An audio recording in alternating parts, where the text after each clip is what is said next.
आपकी आवाज में आज बात किसान पर लौटी एमपी की सियासत की।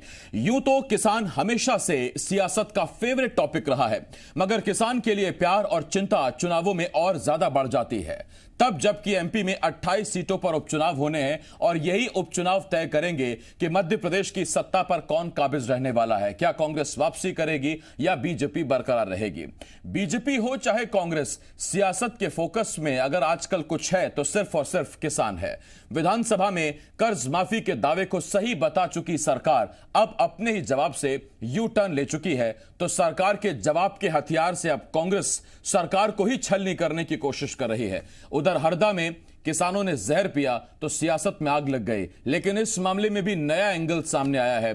अब तक किसानों की खुदकुशी की कोशिश पर जो कांग्रेस हमलावर थी, इस नए एंगल के बाद अब प्रशासन ने कुछ और दावा कर दिया है। मुद्दा किसान का जारी है, मगर इन सब पर आस्था भारी है। जी हां, किसान की बात हम जरूर करेंगे, लेकिन हम उससे पहले आपको यह भी बताएंगे कि कैसे असल मुद्दों पर जबरन आस्था को भारी करने की कोशिश की जा रही है।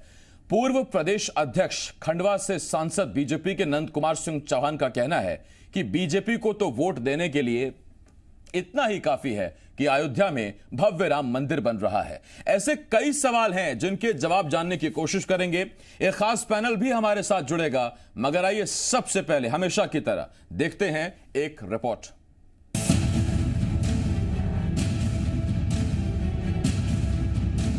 एमपी की सियासत इन दिनों पूरी तरह से किसान पर ही फोकस है। किसान, कर्ज माफी और किसान की खुदकुशी की कोशिश के मामले पर सियासत जबरदस्त एक्टिव है।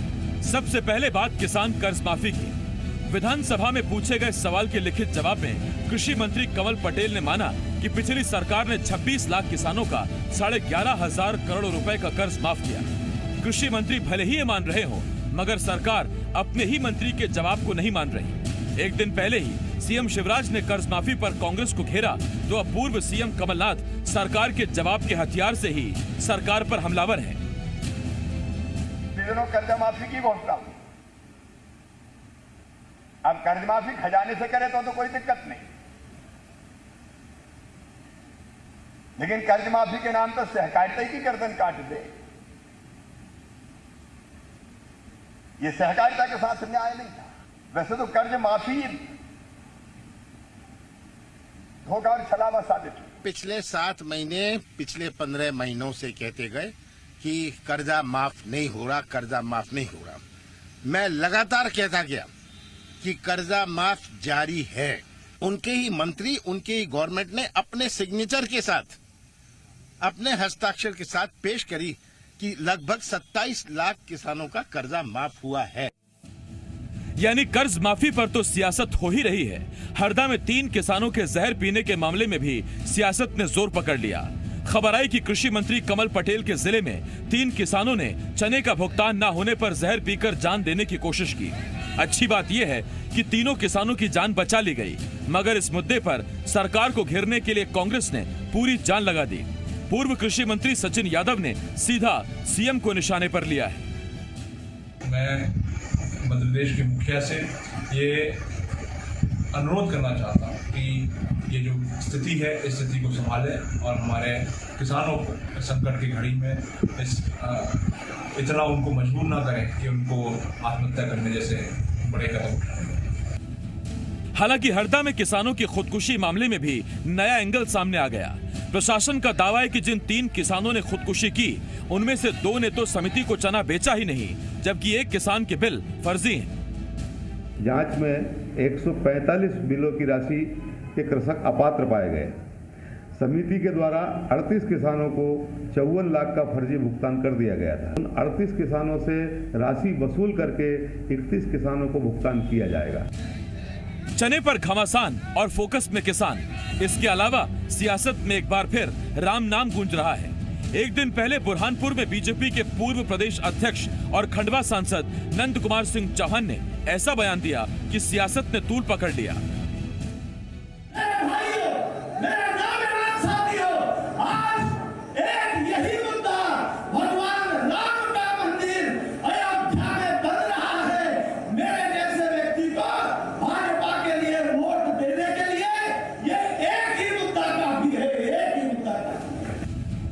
नंदू भैया कह रहे हैं कि बीजेपी को वोट देने के लिए यही मुद्दा काफी है कि अयोध्या में भव्य राम मंदिर बन रहा है। इस पर कांग्रेस जहां बीजेपी पर हमलावर है, तो सरकार दिग्विजय सिंह के बहाने पूरी कांग्रेस को निशाने पर ले रही है।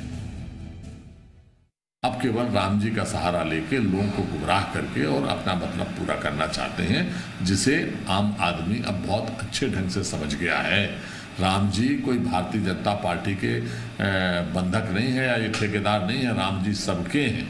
वो कांग्रेस जो राम के अस्तित्व पर प्रश्न चिन्ह लगाती रही हो, वो कांग्रेस जिसने सुप्रीम कोर्ट में हलफनामा दिया हो कि राम का अस्तित्व नहीं है, वो कांग्रेस जिसने राम सेतु को तोड़ने का काम किया हो, वो कांग्रेस को राम का नाम लेने का भी अधिकार नहीं है। कुल मिलाकर सियासत के केंद्र में पूरी तरह से किसान है, फिर चाहे चना हो, कर्ज माफी या फिर खुदकुशी की कोशिश। एक बात पूरी तरह से साफ है, सियासत किसान भरोसे है और किसान राम भरोसे। हरदा से राम पाराशर के साथ प्रमोद शर्मा, जी मीडिया, भोपाल।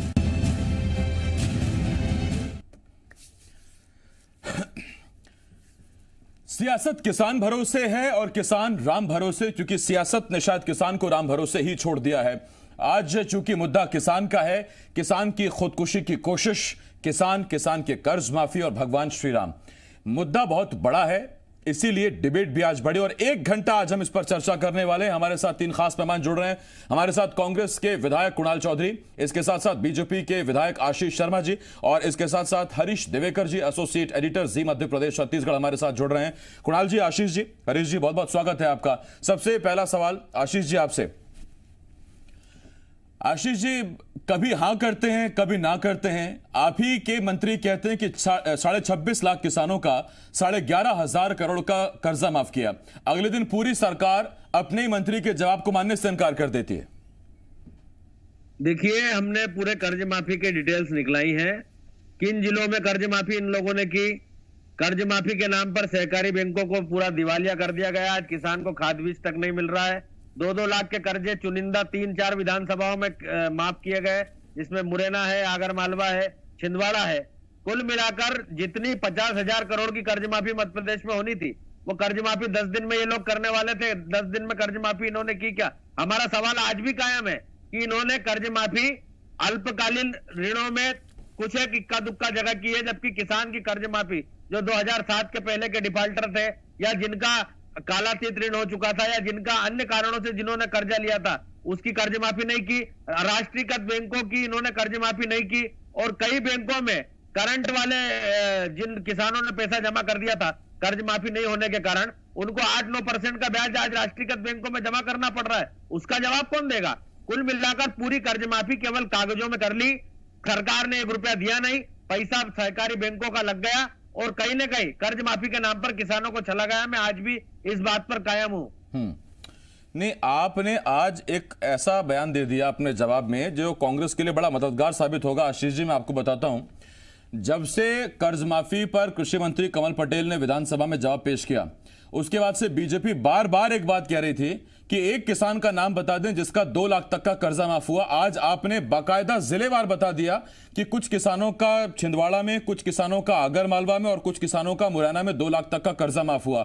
वरना कल तक यहां डिबेट में इसी पैनल पर बीजेपी के जितने नेता आ रहे थे वो तो कांग्रेस से ये पूछ रहे थे कि एक किसान बता दें जिसका 2 लाख का कर्जा माफ हुआ। मैं तो आपसे पूछ रहा हूं कि इसका मतलब आपको अधिकारियों ने आंकड़ेबाजी के फेर में फंसा लिया, मंत्री फंस गए और आपने जवाब दे दिया। इसका मतलब यह है कि अंधा बाटे रेवड़ी अपने अपने को दे। अपने अपने लोगों को इन्होंने कर्ज माफी के नाते उपकृत किया है। कांग्रेस के जो विधायक हैं और जो इनके सहयोगी बने हुए थे सरकार में, उनके क्षेत्रों में इन्होंने कर्ज माफी की है। मेरे पास 112 तहसीलों की सूची है जहां पर सर्वाधिक कर्ज माफी के इन्होंने प्रमाण पत्र बांटे। लाल पीले नीले प्रमाण पत्र बांटकर किसानों को भुलावे में रखा गया कि हम आपकी कर्ज माफी कर रहे हैं, कर्ज माफी कर रहे हैं। मैं तो ये पूछना चाहता हूं कि सरकार ने कितना पैसा कर्ज माफी की एवज में बैंकों को दिया? 11,000 करोड़ की कर्ज माफी है बता रहे हैं। कुल 50,000 करोड़ का कर्ज माफी इनको करना था और केवल अल्पकालीन ऋणों को इन्होंने कर्ज माफी की श्रेणी में लिया, जबकि किसान को ट्रैक्टर के लिए भी कर्जा लेना पड़ता है। कई सारे किसानों के गहने गिरवी रखकर उन्होंने कर्जा लिया। ये सब कर्ज माफी में शामिल क्यों नहीं किए इन लोगों ने? आशीष जी, इससे पहले कि मैं कुणाल जी के पास जाऊं, मैं आपसे एक सवाल और पूछना चाह रहा हूं। कंफ्यूजन अब भी बरकरार है। अगर आप कहते हैं कि अंधा बांटे रेवड़ी अपनों अपनों को दे, तो मैं मान रहा हूं कि इसका मतलब कुछ लोगों को तो मिला, वो भी तो किसान ही है। एक तरफ बीजेपी कह रही है एक किसान को नहीं मिला, आप कह रहे हैं कि अंधा बांटे रेवड़ी अपनों अपनों को दे, यानी कुछ को मिला है। तो मिला है कि नहीं मिला है? देखिए, जिन लोगों को भी प्रमाण पत्र इन्होंने सौंपे हैं, उन लोगों को आज सोसाइटियों से खाद नहीं मिल रहा है। किसी का 2 लाख का कर्जा था, उसका 25,000 30,000 रुपए का ये कर्ज माफी करना बता रहे प्रमाण पत्र के माध्यम से, लेकिन किसी सोसाइटी ने, किसी बैंक ने अभी तक उनको प्रमाण पत्र नहीं दिया कि आपका कर्ज माफ हम कर चुके हैं। ठीक, आशीष जी मैं लौटता हूं आपके पास। देखिए, बीजेपी से, सरकार से जो सवाल हैं वो तो आशीष जी से मैं लगातार पूछता रहूंगा, लेकिन कुणाल भाई आपसे जो मेरा पहला सवाल है वो ये कि कुछ तो फर्क होगा सिर्फ आदेश पर दस्तखत करने में, कुछ तो फर्क होगा सिर्फ सर्टिफिकेट बांटने में, कुछ तो फर्क होगा किसान को एनओसी मिलने में, वो डिफॉल्टर ना रहे और फिर से लोन लेने की प्रक्रिया में वापस आ जाए, और कुछ तो फर्क होगा 10 दिन में और 15 महीने में, या नहीं है? पहली बात, आशीष भाई जितना झूठ बोल सकते हैं वो तो बोलेंगे, अब उनकी मजबूरी है, क्योंकि वो लगातार चैनल पे आते हैं, झूठ बोलते हैं। पिछली बार आप ही के चैनल पे वो अतिथि शिक्षकों का झूठ बोल के गए थे, वो शिक्षकों के लिए कि 2 दिन में मैं करवा दूंगा और ये हो जाएगा और वो आ जाएगा, और आज वो यहाँ खड़े, शिक्षक भी पूछ रहे होंगे क्या स्थिति, कल तक पर मैं इनको धन्यवाद दूंगा, कम से कम इनने ये तो माना स्पष्ट। आशीष भैया, अब मैं बात कर रहे हैं। आशीष जी अभी तो शुरू हुआ है, 1 घंटे अपने पास। आशीष जी सुनिए, आ रहा हूं मैं आपके पास। हाँ कुणाल भाई बोलिए आप। मैंने आपकी सुनी, मैंने आशीष भाई आपकी पूरी सुनी, जितना आपने झूठ बोला मेरे को थोड़ी सच्चाई बोल दे दो भैया, है ना प्लीज। कुणाल जी बोलिए। आप वरिष्ठ है, मेरे से सीनियर विधायक है, तो मेरी थोड़ी सुन लो, मैं नया विधायक हूं। स्पष्ट है कि पूरे भारतीय जनता पार्टी के जो किसान विरोधी नीति रही है कि ये किसान के पेट पे लात, छाती पे गोली, नंगा करके मारने वाले लोग जिन्होंने कर्जा चढ़ाया, इनको ये पच नहीं रहा कि इतना कर्जा माफ कैसे हो गया। हमने पहले दिन कर्जा माफ करा, और जो किसान का कर्जा हमने केसीसी का और जो कृषि लोन की हमने बात करी थी, अब हमने ट्रैक्टर का लोन की बात नहीं करी थी, सही है, उसमें हमने करी नहीं थी। हमारे वचन पत्र को देख ले, हमारी चीजों को देख ले, अब किसी ने किसी घर बनाने के लिए ले रखा, अलग अलग ले रखा। हमने कृषि के अंदर जो केसीसी और इसका था 2 लाख तक के लोन को हमने माफ करने की बात कही थी। और जो कर्जा माफ हमेशा होता है वो होता है कालातीत का, जिन्हें भारतीय जनता पार्टी डिफॉल्टर किसान कहती है, हम उसे कालातीत। तो पहली बार में 2 लाख तक का कालातीत किसानों का हो गया। अब किसान का किसी का अगर 1 लाख ही बचा है तो उसका 1 लाख ही होगा ना, उसका 2 लाख तक का कर्जा कैसे माफ हो जाएगा? किसी का 80,000 है तो उसका 80,000 होगा, 2 लाख तक के की मतलब समझे।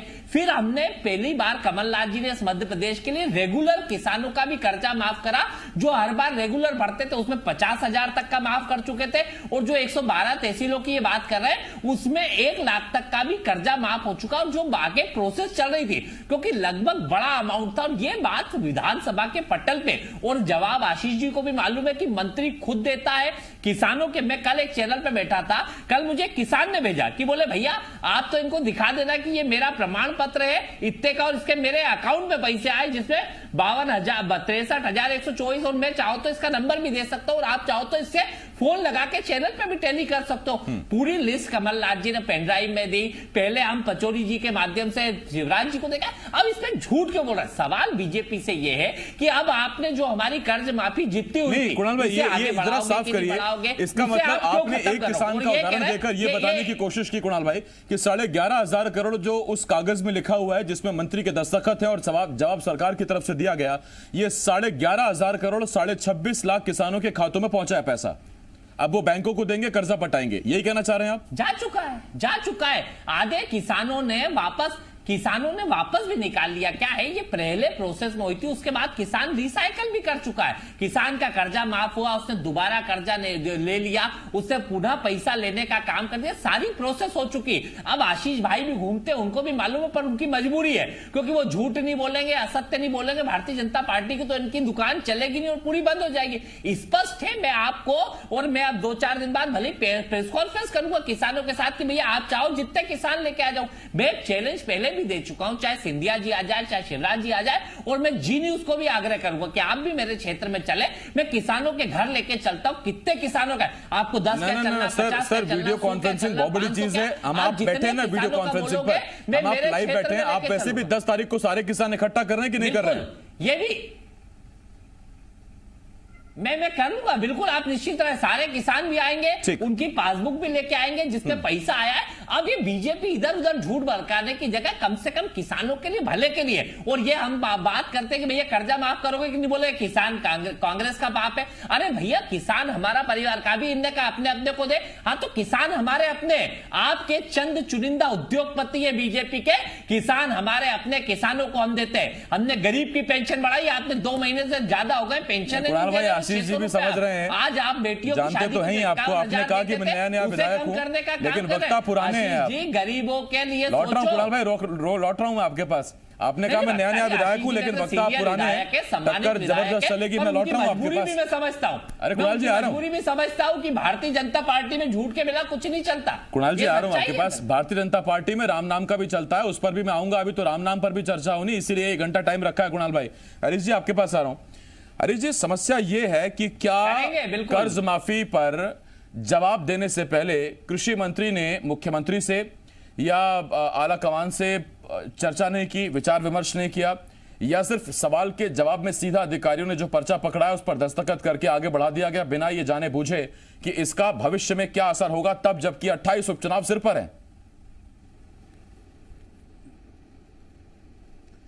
आसिफ, इस जवाब जो कर्ज माफी का सवाल था उसका जवाब देने में पूरी तरह लापरवाही बरती गई और उतनी गंभीरता ना कृषि मंत्री ने दिखाई, ना विभाग के प्रमुख सचिव ने दिखाई। इसको बड़ा सामान्य कैजुअल वे में लिया गया और ये जवाब आप देखेंगे तो विस्तृत है, मतलब हर जिले का डेटा दिया गया है, यानी हर जिले से जानकारी मांगी गई है, फिर डायरेक्टेड आई है, फिर मंत्रालय में आई है। तो जिस तरह से इसकी गंभीरता देखनी थी कि इसकी राजनीतिक क्या असर होंगे, राजनीतिक क्या मायने निकलेंगे। जो भाजपा कल तक पहले दिन से कर्ज माफी नहीं हुई, किसानों को मोर्चा लेके आगे चल रही थी और कांग्रेस सफाई देती फिर रही थी कि नहीं हमने किया, लेकिन कांग्रेस को जस्टिफाई नहीं कर पा रही थी और भाजपा एज ले रही थी लगातार। लेकिन एक जवाब से विधानसभा में आने के बाद से पूरा मामला पलट गया। अब कांग्रेस उसी झंडे को लेकर आगे चल रही है। अब भाजपा इस बात को सफाई लेके दे रही है, नहीं वो गलती हो गई, अधिकारियों की गलती है, जांच कराएंगे। अब इस मुद्दे पे आ गई, मतलब डिफेंस पे आ गई। और कुल मिला के कांग्रेस देखेंगे तो अब पूरा चुनाव जो है, सियासत जो है किसान पे चली गई। अब तक सियासत ये हो रही थी, भाजपा का आक्रमण था कि कर्ज माफी नहीं की, 15 महीने में भ्रष्टाचार किया, तबादला उद्योग चलाया, मंत्रालय में दलाली चल रही थी, ये भाजपा आक्रमण था। कांग्रेस का आक्रमण था कि हमने कर्ज माफी की सफाई पे था, प्लस 15 साल का भ्रष्टाचार था, हमारी सरकार गिरा दी, टिकाऊ बिकाऊ था। अब ये सारे मुद्दे गायब हो गए। अब एक ही मुद्दा जो इस समय है कि सियासत किसान भरोसे और किसान राम भरोसे, ये 2 मुद्दे, किसान को राम भरोसे वापस से भाजपा में लाया गया मुद्दा बना के, क्योंकि जो कर्ज माफी मुद्दा है वो कहीं ना कहीं फीका पड़ रहा है। अब उस मुद्दे को राम जी के मुद्दे से ही काटा जा सकेगा। इसीलिए आगे बात राम की भी होगी, आगे बात चने की भी होगी। परफेक्ट है। अब चने पर और राम पर कैसे सियासत छिड़ी है ये हम आपको बताएंगे। आशीष जी, कुणाल जी आप बने रहे हमारे साथ, हरीश जी हमारे साथ हैं ही। और देखिए यहाँ एक छोटे से ब्रेक के लिए हमें रुकना होगा, लेकिन ब्रेक के बाद जब हम लौटेंगे तो हम बात इस पर करेंगे। बीजेपी कह रही है कि कांग्रेस सरकार ने सिर्फ एक काम किया, अंधा बांटे रेवड़ी अपनों अपनों को दे। लेकिन हरदा यानी कि कृषि मंत्री कमल पटेल के जिले में समिति में चने बेचने वाले किसानों को अभी तक उनका भुगतान नहीं हुआ, फर्जी बिल लगाए गए, किसान खुदकुशी कर रहा है। उसमें क्या नया एंगल निकलकर सामने आया ये भी हम आपको बताएंगे। और हम आपको ये भी बताएंगे कि असल मुद्दों पर कैसे राम का नाम भारी है। हालांकि राम तो सबसे बड़े हैं, लेकिन अब राम के नाम को जनता के छोटे छोटे असल मुद्दों पर कैसे भारी करने की कोशिश की जा रही है यह भी हम आपको बताएंगे। एक छोटा सा देख रहे हैं आपकी आवाज, और आपकी आवाज में आज बात हो रही है किसानों की। हरदा में किसानों की आत्महत्या की कोशिश के मामले में कृषि मंत्री कमल पटेल का बयान भी सामने आ गया है। कृषि मंत्री ने कहा कि कुछ किसानों ने साठ गांठ कर फर्जी बिल बनवाए थे, भुगतान पाने के लिए इस तरह की नौटंकी की है। उन्होंने कहा कि जो सही किसान है उसको पूरा भुगतान कराने की जिम्मेदारी मेरी है, लेकिन जो गलत है उस पर 420 का मुकदमा दर्ज कराऊंगा। सुनिए जरा, फिर हम डिबेट पर चलते हैं। और जिन लोगों ने आज आत्महत्या करने की नौटंकी की है, ये फर्जी है, ये 420 का केस है इनके ऊपर अपहरण का केस है। इन्होंने दूध का दूध पानी का पानी होगा। जो ओरिजिनल किसान है उसका पूरा रुपया दिलवाने की जिम्मेदारी मैं कृषि मंत्री होने के नाते लेता हूं, मैं दिलाऊंगा। लेकिन फर्जी है और जिनने फर्जी लिया उनके ऊपर 420 का केस और मुकदमा कायम, उनके खिलाफ कार्रवाई होगी। वो कितनी नौटंकी करे, दबाव डाला, सरकार दबाव में आने वाली नहीं है। तो कमल पटेल को आपने सुना, चूंकि हरदा का मामला है, वहीं से वो विधायक हैं और ऐसे में वो कह रहे हैं कि जिनका शेष है पैसा मैं दिलवाऊंगा और जो नौटंकी कर रहे हैं उनके खिलाफ 420 का मामला दर्ज करवाऊंगा। मामला ऐसा क्यों आपको बताते हैं। दरअसल 3 किसानों ने जहर पीकर खुदकुशी करने की कोशिश की, उसके बाद कांग्रेस सरकार पर हमलावर हो गई, लेकिन बाद में यह पता लगा, प्रशासन दावा कर रहा है कि 3 में से 1 ने फर्जी बिल लगाए, 2 ने चना बेचा ही नहीं और भुगतान की मांग कर रहे हैं। डिबेट पर चल रहे हैं इस वक्त 3 खास मेहमान हमारे साथ लगातार जुड़े हुए हैं। हमारे साथ बीजेपी के विधायक आशीष शर्मा जी, कांग्रेस के विधायक कुणाल चौधरी जी और एसोसिएट एडिटर जी मध्य प्रदेश छत्तीसगढ़ हरीश देवेकर जी हमारे साथ जुड़े हुए हैं। कुणाल भाई, पहले मैं आपके पास आ रहा हूं, उसके बाद फिर आशीष जी आपके पास आता हूं। कुणाल जी, 3 किसानों ने खुदकुशी की कोशिश की, जहर पी लिया।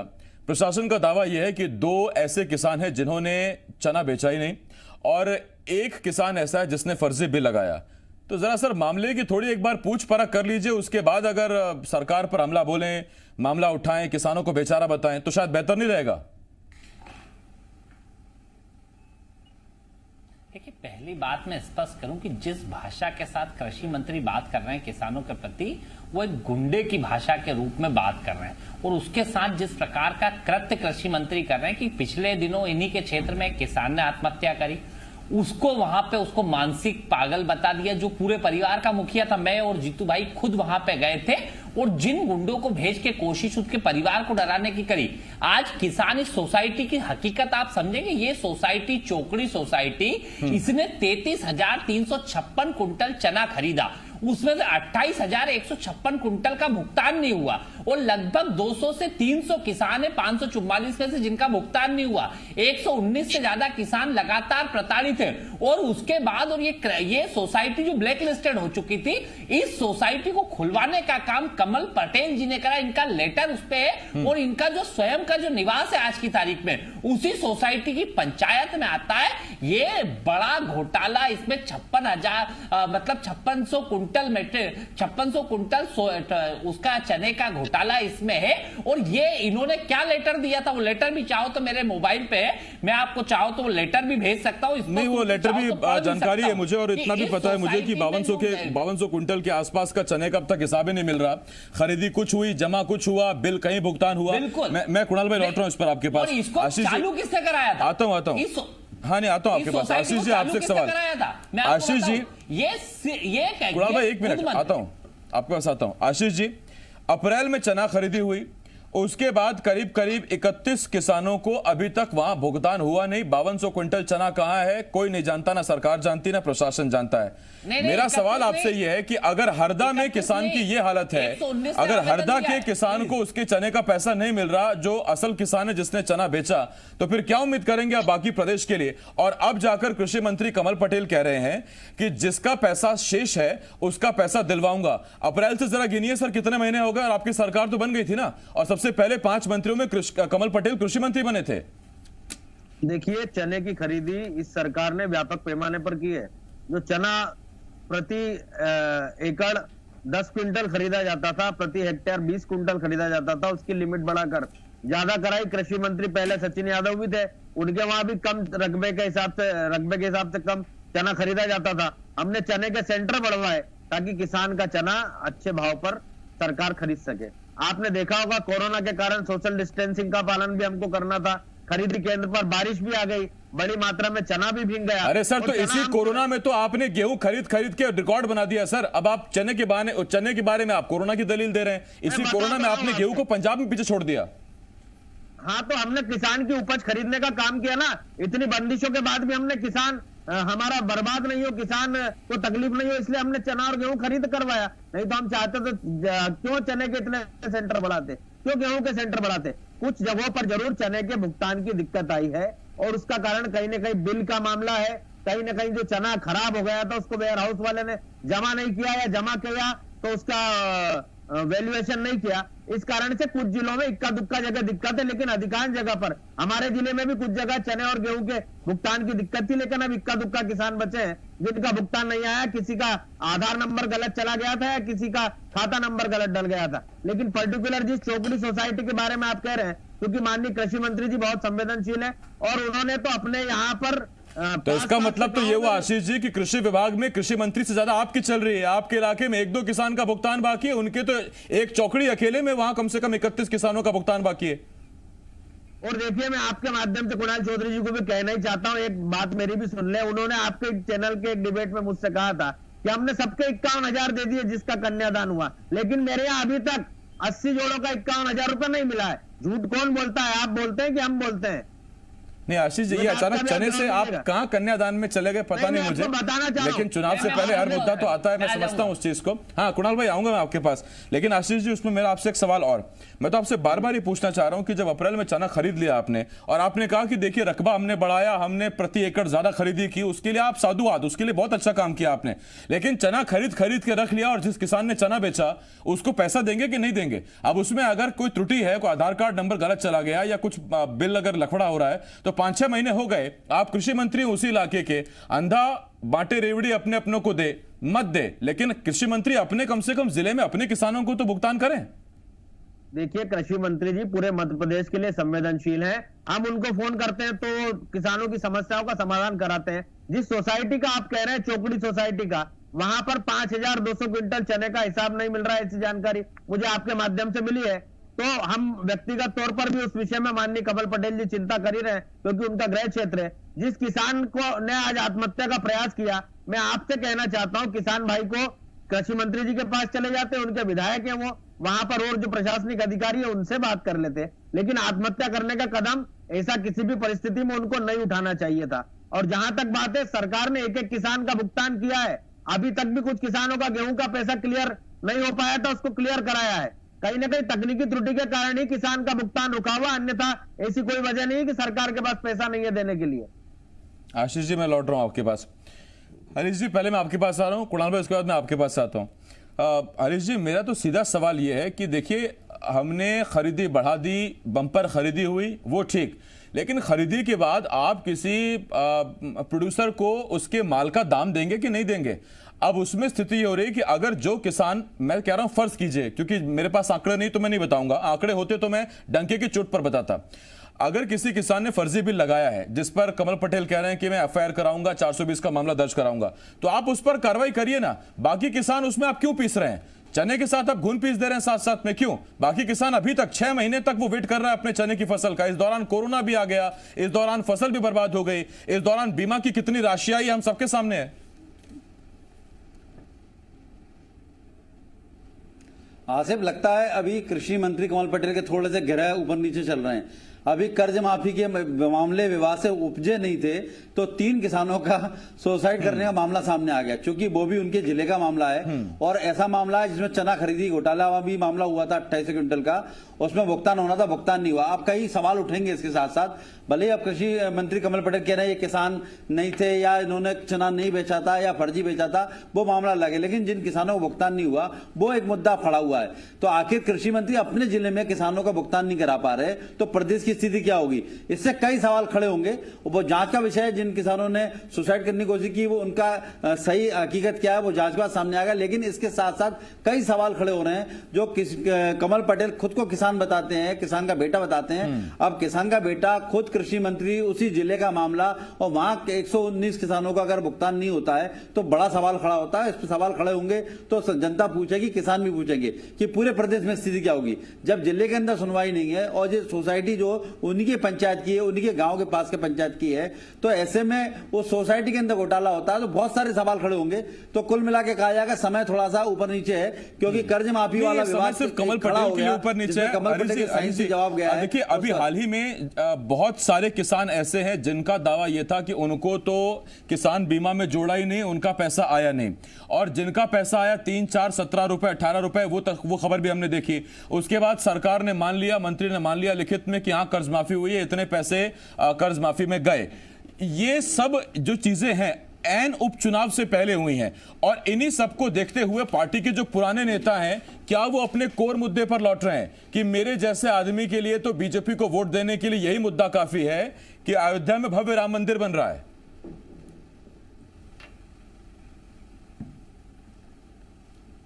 बिल्कुल, जैसा कहा ना, सियासत किसान भरोसे, मतलब पूरी किसान भरोसे सियासत हो गई और किसान राम भरोसे। अब कुल मिला के समझ में आ गया है कि कहीं ना कहीं जो किसान कर्ज माफी का मुद्दा था उसमें कांग्रेस को एज मिल रही है। ऐसा स्थिति में धीरे से वापस से पुराने कोर मुद्दे पे आ गए, और कोर मुद्दा ऐसा है, जन जन से जुड़ा हुआ मुद्दा है। और राम मंदिर निर्माण 500 साल से निर्माण नहीं हुआ था, भाजपा अब निर्माण हो रहा है। क्योंकि ये मुद्दा पहले भी उठाया जा सकता है, लेकिन कमलनाथ ने जिस तरह हनुमान जयंती बना करके, हनुमान चालीसा कर करके उस मुद्दे को कमजोर किया था, अब वापस से नए सिरे से उस मुद्दे को उठाने की तैयारी की जा रही है। सुर्खी में हमने देखा जो एक वोट यहां डालेंगे और वो वोट एक ही राम मंदिर निर्माण में लगेगी। जिस तरह ये प्रचार हो रहा है वो हमने देखा। नंद कुमार सिंह चौहान 6 बार के लगातार सांसद हैं, भाजपा प्रदेश अध्यक्ष रह चुके हैं, मंच से पूरे जोश से जज्बात में बात करते हैं, तो कहीं ना कहीं वो एक संदेश देते हैं, एक कार्यकर्ता मैसेज देते हैं, वो कार्यकर्ता जाके प्रसारित करेगा अपने क्षेत्रों में जाके। तो ये कहीं ना कहीं मुद्दा खड़ा हो रहा है राम मंदिर निर्माण का, और ये अगर मुद्दा खड़ा होता तो कांग्रेस के लिए जरूर एक परेशानी बनेगी कि इसको किस तरह से सामना करेगी। नहीं, उसमें परेशानी तो क्या, आजकल कुणाल भाई भी टीका लगा के बैठे हैं, पार्टी का सॉफ्ट हिंदुत्व वाला वो मुद्दा उन्होंने भी थोड़ा सा देख लिया है। जीतू जी को भी देखा मैंने कुछ प्रेस कॉन्फ्रेंस करते हुए। आशीष जी तो खैर मैं जब से जानता हूं तो टीका लगा के बैठे ही हैं। कुणाल भाई, आपसे एक सवाल, फिर आप उठाते रहिए मुद्दे किसान के, बिजली, सड़क, पानी। अगर बीजेपी राम का नाम लेके कूद पड़ी मैदान में, सर फिर क्या होगा? संकट मोचक कौन बनेगा फिर? देखिए, पहली बात तो मैं आशीष भाई जिस बात को कह रहे थे, मैं उस चोकड़ी सोसाइटी पे फिर भगवान पे भी बात करूंगा।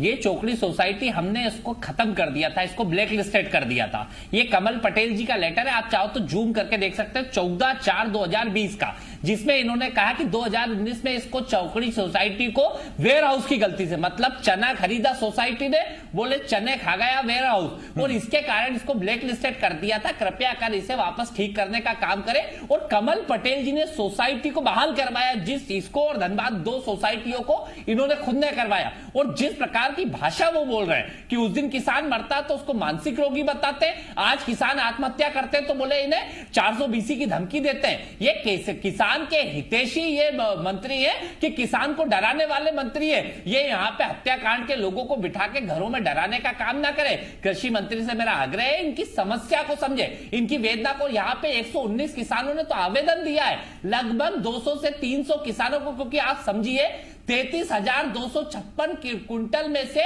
28,156 कुंटल का भुगतान नहीं हुआ है। लगभग 200 से 300 किसान है, सिर्फ 140 150 किसानों का भुगतान। तो कुणाल भाई, उसमें सामने आ जाएगा ना कि कौन फर्जी किसान है, किसने फर्जी बिल लगाया, कि किसने चना बेचा, वो तो जांच में सामने आ जाएगा ना। तो वो तो है ही सामने। ये मैं कमल पटेल का लेटर लेके बैठा हूं भैया, मैं यहाँ पे सारे डिटेल्स लेके बैठा हूं चोकड़ी सोसाइटी। उसमें कुणाल भाई, जैसा आपने पहले सवाल के जिक्र में कहा था कि मंदसौर में जिन्होंने किसान की छाती पर गोली पड़वाई, विपक्ष में रहते आपने भी उस मुद्दे पर खूब थाली बजाई, और जब आप सरकार में आए तो फिर आपकी सरकार ने कहा मंदसौर में कोई गोलीकांड जो हुआ उसका कोई जवाबदार नहीं, वो जरूरत पड़ रही थी उस वक्त, कोई इसका दोषी नहीं, और आप कहते रहे सरकार में आने दो, एक एक अधिकारी को देख लेंगे। ये तो स्पष्ट देखेंगे जो लोग दोषी है, जिन्होंने गोली मारी है, गोली चली, गोली मारी गई है, किसान की हत्या हुई है, 6 किसान मरे हैं, और इसमें भारतीय जनता पार्टी की सरकार ने कत्ल करा है। दूसरी चीज, आप भगवान की बात कर रहे थे, तो मेरा आग्रह है भारतीय जनता पार्टी से कि राम का नाम बदनाम ना करो। पहले भगवान राम के थोड़ा चरित्र का चिंतन कर लो, उनको समझने की कोशिश कर लो, क्यों मर्यादा पुरुषोत्तम कहलाए, और हमेशा प्रतीक के पीछे खड़े होके, भगवान के पीछे खड़े होकर राजनीति बंद करे भारतीय जनता पार्टी। ये जनता को मारने का काम कर रही हो, राम का नाम ले रही। अरे भगवान राम के चरित्र को थोड़ा चिंतन करोगे, रामायण को पढ़ोगे, तो उसमें यही लिखा है कि दूसरों के सुख से बड़ा कोई धर्म नहीं है और दूसरों के दुख से बड़ा कोई अधर्म नहीं है। और क्यों शबरी के झूठे बेर खाए, क्यों केवट को गले लगाया, क्यों किस प्रकार से इस सृष्टि को चलाने के लिए भगवान राम, जो एक पल में राजा बनने वाले थे, 14 साल के लिए वनवास भी चले गए तो दुखी नहीं हुए। आपने तो लोकतंत्र का कत्ल करके 1 साल में खरीदे हुए। तो उसमें कुणाल भाई, राम भगवान से सीखते हुए अगर आपको वनवास मिला है अभी, तो उसमें आप दुखी हैं क्या? नहीं, कौन दुखी है? हम तो स्पष्ट आ रहे हैं, लोकता जो इस देश की रीति नीति के माध्यम से जनता जवाब दे देगी। 28 सीटों पे इनकी जमानत जब्त होगी, ये किसान इनको बताएगा जो इतने किसान को एफआईआर करने की बात और धमकियां देने की बात कर रहे हैं ना। और जो किसान को पेमेंट, आशीष भाई को भी क्लियर कर दूं, अभी तक जो पैसा गेहूं और चने का जो फरवरी मार्च अप्रैल में मिल जाया करता था, आज सितंबर हो गई, अभी तक पैसा नहीं मिला। कम से कम चौकड़ी के किसान का तो इंतजार अभी भी बाकी है। वहां करीब 31-32 किसान हैं जिनको अभी भी भुगतान का इंतजार है। मैं लौट रहा हूं आपके पास, कुणाल भाई आता हूं आपके पास। अरे कुणाल भाई, अगर राम भगवान आपके हैं तो वो आशीष जी की भी, मेरे भी, हरीश जी की भी। मैं लौट रहा हूं आपके पास। पेमेंट नहीं हुआ, आज ही होके आया हूं। कुणाल भाई आता हूं। माया की बात होगी, राम की बात कर लेते हैं। आप तो 10% का क्यों नहीं हुआ? अरे आ रहा हूं ना आपके पास कुणाल भाई, आ रहा हूं आपके पास। आशीष जी मैं आपके पास आ रहा हूं। आशीष जी, तो फिर क्यों इतना जोर लगा रहे हैं आप उपचुनाव में? कुणाल भाई एक मिनट, कुणाल भाई एक मिनट। किसान अरे कुणाल भाई, अभी तो बहुत टाइम बाकी है, अभी तो आपकी दूसरी लिस्ट भी आना बाकी है, उस पर फिर लगाएंगे ना इतना जोर। स्टेमिना आपका गजब है, जानता हूं मैं। आशीष भाई, आशीष जी मेरा आपसे सीधा सवाल ये कि फिर आप उपचुनावों में इतना जोर क्यों लगा रहे हैं?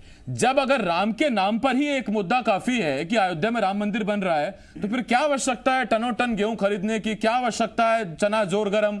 छोड़िए ना सब। आपने अयोध्या में राम मंदिर बनाया, निश्चिंत होकर आराम से बैठिए, पीछे पीठ टिका के। क्या दिक्कत है? जीतोगे आप। कुणाल जी ने राम जी पर बहुत अच्छा प्रवचन दिया। जिस किताब को उन्होंने पढ़ा है उस किताब को राहुल गांधी जी तक भी पहुंचाना चाहिए और उनसे आग्रह करना चाहिए कि आप कम से कम महीने में एक आध बार तो किसी मंदिर में जाते रहें, ताकि लोगों को लगता रहे कि राहुल गांधी जी भी एक अच्छे संस्कारी और एक सनातन धर्म को मानने वाले हैं। यहाँ तक बात है कि हम इन चुनाव में क्यों लगे हुए हैं? ये चुनाव हमारे लिए दुगनी जिम्मेदारी है।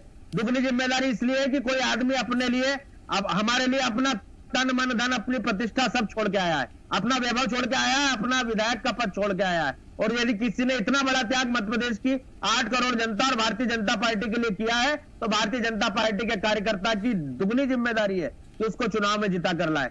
रही बात राम, तो राम का हमने कभी प्रोपेगेंडा नहीं किया, राम को हमने इस तरह प्रचारित नहीं किया। राम हमारे मन में है, राम हमारे आराध्य है, और राम जन्मभूमि पर बहुत मंदिर बने, ये कहने वाली कोई पार्टी और कोई राजनीतिक दल था तो केवल भारतीय जनता पार्टी थी। इसलिए राम के लिए हमको अगर कुछ करना भी पड़ा, हमारी सरकार भी चले गई, तो हमने सरकार जाने से गुरेज नहीं किया।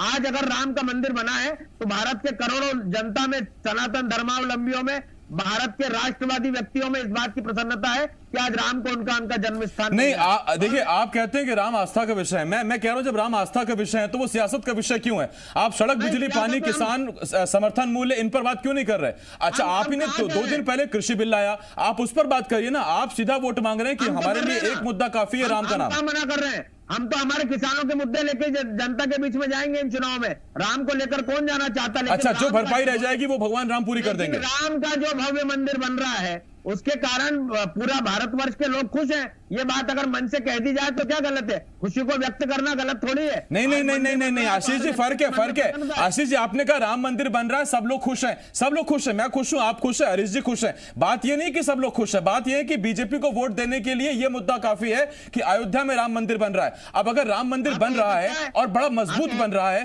करोड़ों साल चलेगा, सालों साल चलेगा, सदियों चलेगा, तो क्या उसी पर वोट मांगते रहेंगे क्या आशीष जी?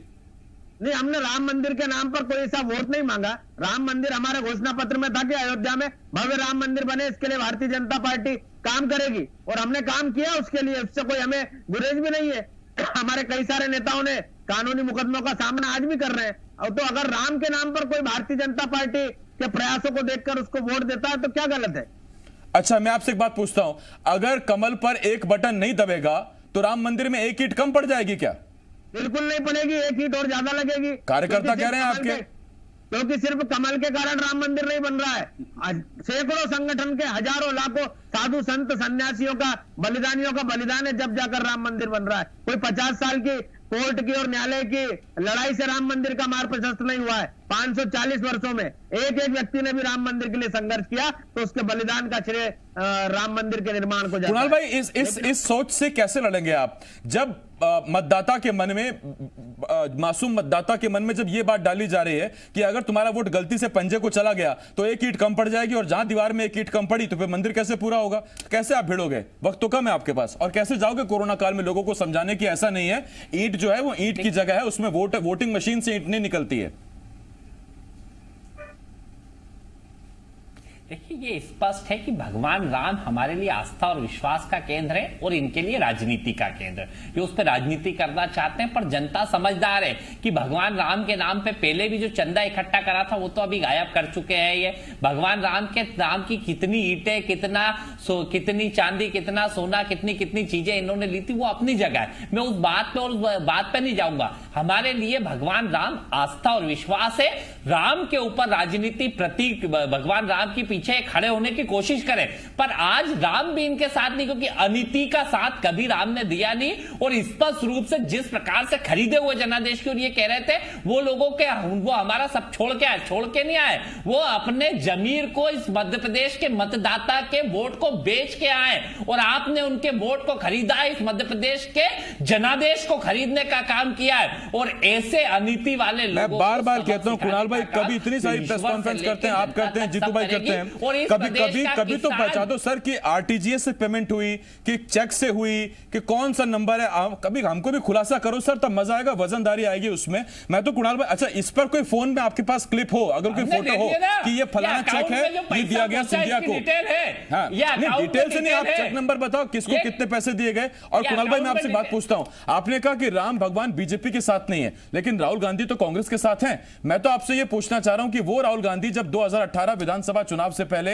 एमपी में जगह जगह पोस्टर लगे थे, पहले लगा था कि राम भक्त राहुल गांधी आ रहे हैं, फिर हुआ जब वो शिव जी के दर्शन करके आए कैलाश, लिखा शिव भक्त राहुल गांधी। तो आजकल कहां है, छुट्टी पर है क्या राम भक्त शिव भक्त, कहां चले गए वो? और उपचुनाव से पहले फिर लौटेंगे क्या? यही आपको भक्त के लिए मतलब है, जो भगवान की आस्था विश्वास में भी रोज हनुमान चालीसा पढ़ता हूं, सब पढ़ते हैं। इससे मतलब ये क्या चैनल पे आके चिल्ला के बोलने की जरूरत है? जब दर्शन करने जाते हैं वो भी जाते हैं, हम भी जाते हैं। ये स्पष्ट रूप से कि कौन शिव भक्त है, कौन राम भक्त, ये चिल्लाने का, यही तो कह रहे हैं भारतीय जनता पार्टी के लिए भगवान राम राजनीति का केंद्र है, हमारे लिए आस्था और विश्वास का केंद्र है। और स्पष्ट रूप से ये चरित्र का चिंतन बीजेपी जरूर कर ले, भगवान राम के, उनको माने तो थोड़ी ये घृणा और नफरत कम करे। आज आशीष भाई तो थोड़ा ठीक बात बोल रहे हैं, उन्होंने मतलब झूठ बात ज्यादा बोलना बंद कर दी कि मतलब एक तरफ नहीं तो कि पूरी नकार देते, बीजेपी रोज नकारने का काम करे। मेरा आपसे आग्रह है कि जो आस्था और विश्वास है और उनके चरित्र का थोड़ा सा चिंतन करें, घृणा नफरत ये छोड़ के, जो लालच की आपकी पराकाष्ठा है। सर अगर भगवान राम से आपने भी अपने छोटे भाइयों को, अनुजों को प्यार करना सीखा होता तो आज ये बखेड़ा खड़ा ना होता। भगवान राम भरत को बड़ा प्यार करते थे, भरत ने सत्ता छोड़ दी थी भगवान राम के लिए। आप भी सिंधिया को जरा प्यार दिखा देते तो सत्ता छोड़ने की नौबत आपको ना आती, उल्टा आप सत्ता पर काबिज रहते, भरत आपके साथ चलते। आप समझ गए किस ग्वालियर चंबल के भरत की बात कर रहा हूं मैं। कुणाल भाई लौटूंगा मैं आपके पास। हरीश जी मैं आपके पास आ रहा हूं। भरत लेवल के भाई नहीं है, ये भरत लेवल के, अब ये भी आप भी तय कर लेंगे तो कैसे चलेगा? तब तक तो भरत शत्रुघ्न लक्ष्मण सब सिंधिया थे कमलनाथ के लिए। आखिरी 30 सेकंड हरीश जी मैं आपको दे पाऊंगा। हरीश जी मैं सीधा आपके पास आ रहा हूं। इसका मतलब उपचुनाव से पहले कर्ज माफी चलेगी, चना जोर गरम चलेगा, और अगर भरपाई कम पड़ेगी, कुछ भूल चूक रह जाएगी, तो फिर प्रभु श्री राम तो है ही खेवनहार। बिल्कुल आसिफ आप सही कह रहे हैं। कर्ज माफी का मुद्दे को अब कांग्रेस पकड़ के चलेगी और राम मंदिर के मुद्दे को भाजपा पकड़ के चलेगी। तो अब मुद्दे जो हैं साफ तौर पे अलग अलग नजर आ रहे हैं। जिस तरह पहले भाजपा के पास कर्ज माफी का मुद्दा था और भाजपा जिस तरह से कांग्रेस पे आक्रामक थी, लेकिन विधानसभा के एक जवाब से पलट गई। अब कांग्रेस कर्ज माफी के मुद्दे को, यही वजह है कि 10 तारीख को किसान का बड़ा आंदोलन कांग्रेस करने जा रही है। कल तक भाजपा किसान हितैषी बनके पूरा बड़ा आंदोलन कर रही थी। हरीश जी इसका मतलब बात सीधी है, दो चीजें होती हैं, एक चुका और एक होने वाला। अब देखिए राम मंदिर का शिलान्यास हो चुका है, कर्ज माफी जो होनी थी वो हो चुकी है, लेकिन आगे मध्य प्रदेश की जनता के लिए होने क्या वाला है, सड़क कहां बनने वाली है, बिजली कहां पहुंचने वाली है, उस पर ना बीजेपी बात करी ना कांग्रेस। बाकी प्रभु श्री राम के बहाने सियासत चल रही है, तो राम के भरोसे तो पूरी दुनिया चल रही है, उसमें अगर सियासत भी चल पड़े तो फिर आप अपना हिसाब लगा लीजिएगा कि अगर आपको उम्मीद हो कि उपचुनाव में हमारी ये गली बन जाएगी, सड़क बन जाएगी, नाली बन जाएगी, ये पता नहीं होगा कि नहीं होगा। लेकिन खैर जिया सैरिया, यहां पर एक छोटे से ब्रेक के लिए हमें रुकना होगा। ब्रेक के बाद भी तमाम बड़ी खबरें आप देखते रहिए मध्य प्रदेश छत्तीसगढ़ का नंबर 1 न्यूज चैनल जी मध्य प्रदेश छत्तीसगढ़।